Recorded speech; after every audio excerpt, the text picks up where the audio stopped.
Bonjour à tous et merci d'avoir lâché vos volants pour regarder ce nouvel épisode de Serial Driver. Aujourd'hui on essaye un faux quattro.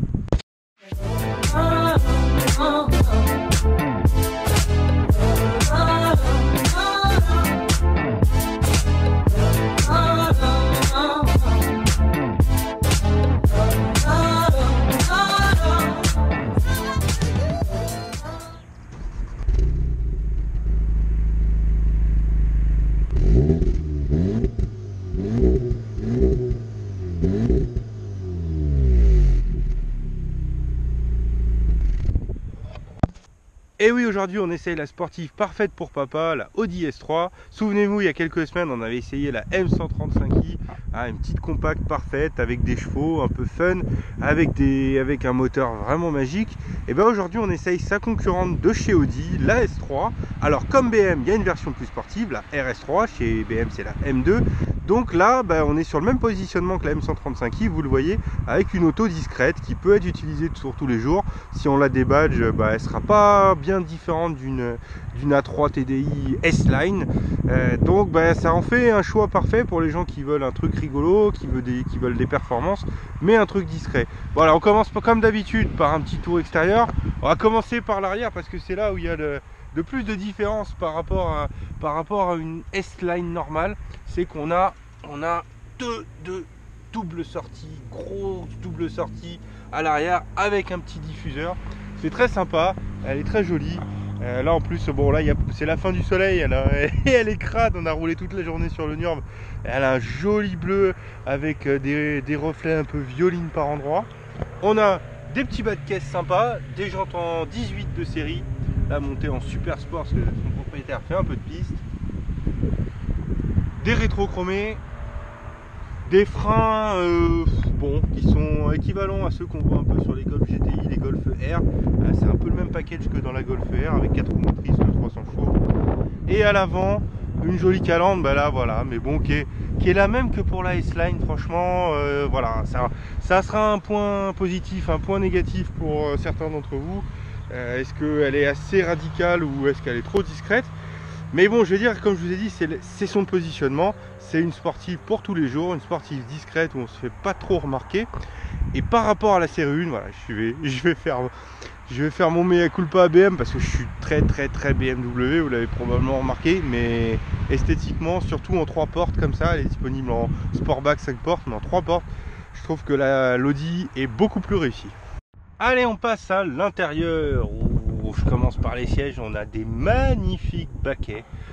Bon, c'est pas voilà, c'est encore une fois on est sur un positionnement sport, mais pas ultra radical. Donc c'est pas des gros baquets vénères, mais des jolis baquets avec un joli cuir, avec une forme un peu comme les sièges Corbeau, tout en un comme ça. Le cuir est magnifique, le très doux, le petit surpiquage sympa. Alors ça c'est pas de série, ça dépend des versions.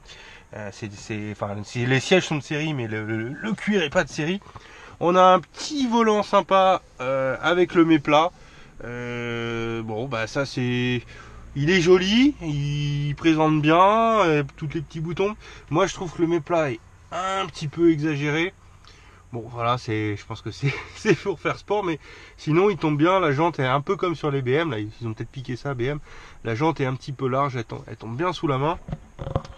Les compteurs, là on est sur une version de 2012-2013, maintenant je pense qu'elles ont les compteurs, les iCockpit, là, ou je sais plus comment ils appellent ça, les compteurs digitaux. Et le reste du tableau de bord, voilà, que moi j'aimais pas trop Audi jusqu'à cette génération là, jusqu'à la précédente. Je trouvais les tableaux de bord un peu austères, qualité mais pas très jolie en termes de design. Et je trouve que depuis l'A1 et l'ancien TT, mais surtout depuis l'A1, ces nouveaux bandeaux de tableau de bord, tout d'un bloc avec les petits arrêteurs ronds, les petits commodos qui se poussent comme ça, je trouve ça vraiment très sympa. Aujourd'hui, bon, ça va pas être une comparaison directe avec la M135i parce que j'ai une boîte manuelle, elle est disponible en DSG, mais bon, pour le sport, pourquoi pas, pour se faire plaisir, une petite boîte manuelle. Donc là, à l'extérieur j'ai donné un point à l'Audi, à l'intérieur j'ai donné, je vais le donner, franchement le design est très beau, très épuré, et les qualités, les ajustements, voilà, c'est typique Audi, franchement c'est top ici. Un petit mot sur le moteur, et on a le très classique bloc du groupe Volkswagen, le 2 litres TFSI, mais dans sa déclinaison 300 chevaux ici, le même que dans la Golf R. Et comme dans la Golf R, on a le Quattro. Enfin bon, Quattro, il faut quand même expliquer que jusqu'à la 3, donc TT, 1, etc., c'est un Aldex. Là, j'avais dit dans la TTRS, et ce qui fait que la majeure partie du temps, la voiture se comporte plutôt comme une traction. Et il va renvoyer jusqu'à 60%, je crois, à l'arrière, en cas de forte sollicitation. Mais bon, à l'entrée, et dans la majeure partie du temps, ça reste une traction. Donc les gens qui se gargarisent avec un Quattro, faut arrêter. Le vrai Quattro chez Audi, ça commence à partir de la A4, où le moteur, au lieu d'être en transversal, il va être en longitudinal. Voilà, ce qui permet d'avoir une vraie transmission intégrale. Là, c'est pas le cas. Bon, alors par contre, ça va quand même aider à motricer dès qu'on va vraiment accélérer. Je pense qu'il va y avoir un gros avantage en termes d'efficacité pure, peut-être pas de fun, mais d'efficacité pure par rapport à la M135i. Allez, on y va. Allez, c'est parti. On va laisser cette petite S3 sur une route bien rigolote. La position de conduite a l'air plutôt agréable. Les sièges, malgré leur look sport, ils offrent un petit peu moins de maintien, faut le dire, que dans la M. Mais bon, c'est quand même pas désagréable. Ça tombe bien. Ouais, ça tombe pas mal. On a un système keyless. Hein, on pose ses clés et hop, start engine. On va pas tergiverser. La nuit est en train de tomber. Bon, alors là, quand on démarre, forcément, tout de suite, c'est moins impressionnant. Il y a un petit glou-glou sympa, mais c'est moins sympa quand même que la M135i de premier abord. Il y a un mode, alors là j'ai pas trop regardé, il y a un mode on va mettre en dynamique apparemment, ou individuel, je crois qu'il a réglé un truc sympa. On va mettre dynamique. Il y a des modes différents qui doivent changer un petit peu les caractères de l'auto. Frein à main électrique, ça on n'a plus le choix maintenant. Allez, on est parti, la nuit est en train de tomber, il faut qu'on se dépêche. Alors c'est très très doux, il n'y a pas photo, on est dans une compacte confort pour tous les jours, on n'est pas dans un typage ultra sport. L'auto est presque diesel quand on a envie de conduire cool comme ça.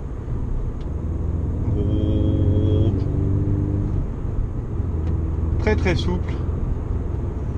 Ah, il fait un petit glou-glou sympa, c'est travaillé, je pensais pas, je m'attendais à ce que ce soit...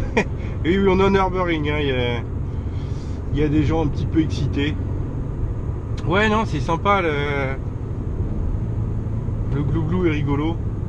Le volant tombe bien sous la main, c'est toujours un peu ridicule ce mec-là, exagéré on va dire. C'est pas une Formule 1 non plus.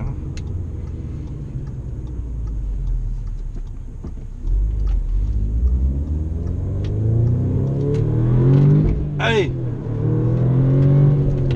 Oh là là, ça traque. Oh. Les freins mordent bien. Je sais pas s'ils sont endurants, mais ils mordent bien en tout cas. Oh là, ça traque jusqu'à un peu plus de 6000. La zone rouge démarre à 6005, on va dire. Oh, mais ça tracte. Ah oui, non, quand même, je m'attendais pas. Est-ce que le train va rentrer bien? On sent qu'il y a... Paresseux serait peut-être un grand mot, mais... Non, l'auto est efficace. Elle est très facile à prendre en main. Elle s'assoit bien, elle est bien posée sur ses suspensions. On sent que ça motrice fort, que ça s'arrache, on sent qu'on peut mettre gaz n'importe quand. Le moteur est très élastique. L'auto rentre bien. Non, le train avant il rentre bien, mais on est un peu déconnecté, on va dire. On sent qu'on n'est pas... On fait pas tout le boulot, quoi. On a l'impression que c'est l'auto qui le fait. Ah, ça tracte, Ah, les freins sont bien.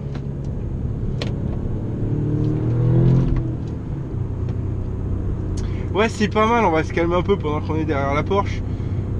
C'est juste que c'est un peu facile en fait. L'auto, tout de suite, on a l'impression de la connaître. Elle fait le boulot, elle traque pour vous.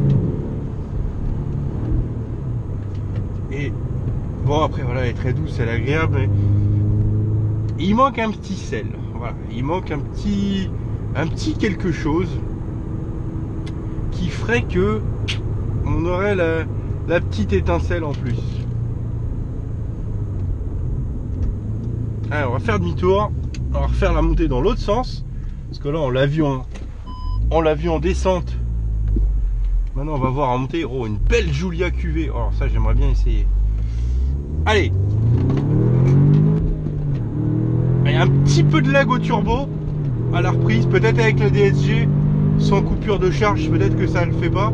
Là avec la boîte manuelle on sent passer 6000, si on pousse trop les rapports on sent que la... ouais ça rentre, hein. Non ça rentre, c'est efficace, hein. Sur petite route c'est une arme, c'est une arme, il n'y a pas d'autre mot, ouais. Elle tracte à tous les régimes. L'auto, les freins vivent un petit peu, peut-être que l'endurance que je craignais. Là on est en troisième, elle repart même pas 3000, elle repart. C'est très très élastique, le moteur est assez incroyable, la sonorité est très sympa. L'auto est très très très efficace, hein. Vraiment, on s'amuse, on peut pas dire qu'on s'amuse pas sur petite route, c'est génial. C'est juste que quand je repense à la M135i, il manque le petit truc où on sait que c'est nous qui l'avons fait. Là on a l'impression que c'est l'auto qui le fait pour nous, quoi. Ah oui, train avant. Non, ça y va. Et ça motrice. On met plein gaz, on se pose même pas de questions, ça tourne, c'est pas grave, on rajoute du volant, l'auto elle y va. Ah ouais, c'est fou. Non, c'est foufou, c'est super efficace. C'est un vrai slipper discret et qui doit pouvoir pourrir n'importe quoi sur petite route, voire même sur circuit. Je sais pas, il me manque un truc, c'est beau et je sais pas, c'est parfait quoi, c'est beau, c'est bien fini, le moteur chante bien, ça tracte, c'est hyper efficace. Mais bon allez, on va aller la regarder, on va aller faire la conclusion. Et voilà, c'est la fin de mon essai de la Audi S3. Alors je dis, c'est la grande concurrente pour moi, j'en attendais beaucoup à l'essai par rapport à la M135i que j'avais adoré le moteur, j'avais adoré le comportement très joueur, hein, avec ce train avant très actif, cette propulsion. Alors cette Audi, est-ce qu'elle gagne le match? Pour moi non. Allez, voilà, tout de suite je vais être clair, non. Je l'aime beaucoup, elle a beaucoup de qualités. Déjà, elle est plus belle à l'extérieur, à l'intérieur, elle est mieux finie. Voilà, ça me fait mal aux fesses de dire ça, mais elle est plus jolie. La BM perd le match déjà d'un point de vue design et qualité. Le moteur m'a quand même bien surpris. Voilà, j'ai dit à 4 cylindres, je partais avec beaucoup d'a priori. Et finalement, il sonne bien, il traque très très fort, il marche très très fort. Difficile à dire sur un essai comme ça route de dire laquelle marche le plus fort des deux, mais avec 2 cylindres de moins, elle s'en sort très très bien. Alors il y a moins d'allonge, et voilà, c'est un peu moins fun dans les tours. La mélodie, même si ça a été très très bien travaillé au niveau de l'échappement, que la sonorité à l'intérieur est très sympa, ça reste un petit peu moins noble que la M135i. Mais là où elle perd le match pour moi, c'est sur le comportement. Alors qu'on s'entende, elle est super efficace.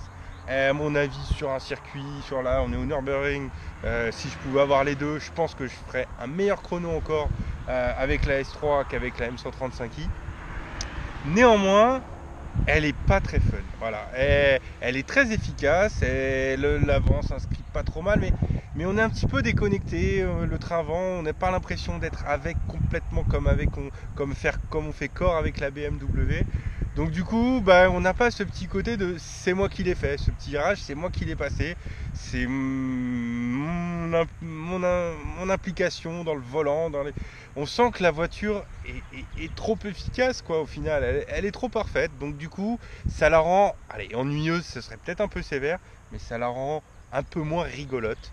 Donc là ce sera à vous de voir. Si vous accordez plus d'importance à l'esthétique, à l'intérieur, et que vous cherchez moins de fun et quelque chose de très très très efficace, la Audi est pour vous. Sinon la BM, mais les deux sont des bonnes autos. Allez, à bientôt pour un nouvel épisode.